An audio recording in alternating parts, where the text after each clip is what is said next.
Doctor صاحبہ آپ نے مفتی صاحب کو بھی سنا، اب ایک مرد میں جو فیمینن خصوصیات ہوتی ہیں ڈاکٹر صاحبہ اور عورت میں کچھ مردانہ خصوصیات ہونا، کیا آپ اس کا قصوروار اس مرد کو یا عورت کو سمجھتی ہیں؟ اور معاشرے میں جو ان کے تعلقات ہیں یا ان کے جو روابط ہیں ان پر روک ٹوک کرنا کیا صحیح ہے؟ آپ نے بڑی پیاری بات کی، آپ نے بولا مردوں میں زنانہ خصوصیات اور عورتوں کے اندر مردانہ خصوصیات۔ اگر آپ غور کریں بہت سی ایسی خصوصیات جن کو ہم لوگ مردانہ یا زنانہ کہتے ہیں، بیشتر اوقات وہ مردانہ یا زنانہ ہوتی نہیں ہیں، وہ صرف خصوصیات ہوتی ہیں۔ یہ جو مردانہ اور زنانہ خصوصیات کا ایک پیراڈائم ہے یا ایک نیریٹو ہے، میں آپ کو بتانا چاہوں گی، اس کی جو تاریخ ہے وہ بیسیکلی گورے نے اس کی بنیاد رکھی تھی،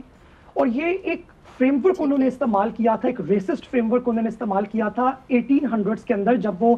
برِ صغیر پاک و ہند کے اندر آ رہے تھے اور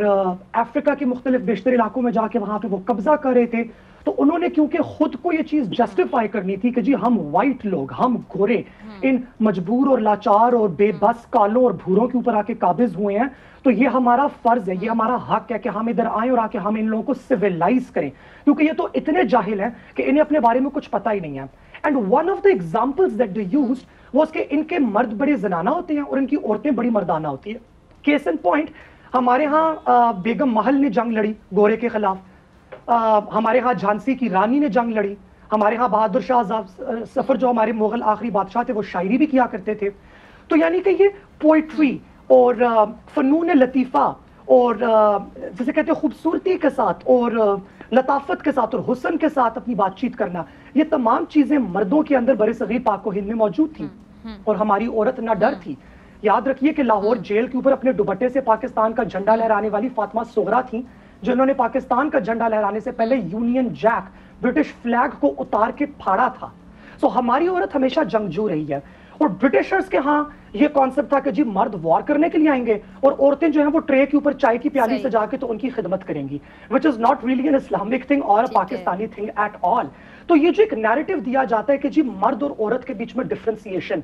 اور مرد بالکل مرد ہے اور عورت بالکل عورت ہے، یہ بات کرتے کرتے ہم لوگ کرتے کیا ہے کہ ہم انسانی خصوصیات، انسانی حسن کی بہت سی خصوصیات اور انسانی کلا کی بہت سی خصوصیات کو بھی اسی زنانگی اور مردانگی کے سانچے کے اندر رونتے ہوئے چلے جاتے ہیں۔ سو میں یہ والی بات سمجھتی ہوں کہ ہمیں لوگوں کی رسپیکٹ کرنی چاہیے فار whoever they are، اور ہمیں ان کی آرٹسٹک ایبلٹیز کو اور ان کی فزیکل ایبلٹیز کو میسکولینٹی یا فیمینینٹی کے تناظر کے اندر نہیں دیکھنا چاہیے۔ مطلب وہ جیسے ہیں ہمیں انہیں ویسے ایکسیپٹ کرنا چاہیے، ان کو چینج نہیں کرنا چاہیے۔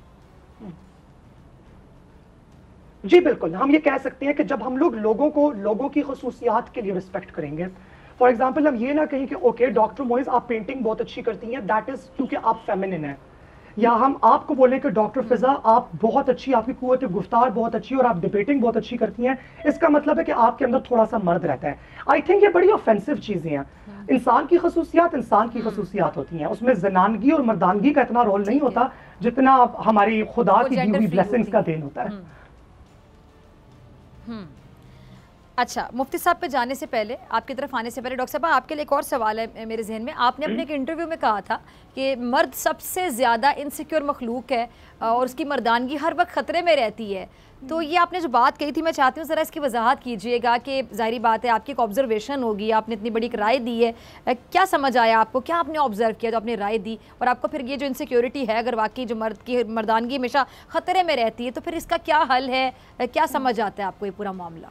Thank you. آئی تھنک آپ کے سارے سوالات جتنے دلچسپ ہیں، اور یہ تو ایک بہت ہی آپ نے عمدہ سوال کیا، اور اس کی ایک بہت بڑی وجہ یہ ہے کہ ہمارے معاشرے کے اندر ہی نہیں، دنیا بھر کے اندر، انفیکٹ میں یہ کہنا چاہوں گی کہ پاکستانی معاشرہ تو کافی اچھا تھا، ہمارے اوپر جو یہ گلوبل ویسٹرن انفلوئنسز آئے ہیں خصوصی طور پہ کالونائزیشن کی وجہ سے، اس کے اندر ہماری سوشل فیبرک بہت تار ہوئی ہے، اور اگر آپ غور کریں ہم نے ایک مرد کی مردانگی کا سارا معیار اس کی تنخواہ، اس کی اجرت کے ساتھ لگا دیا ہوا ہے۔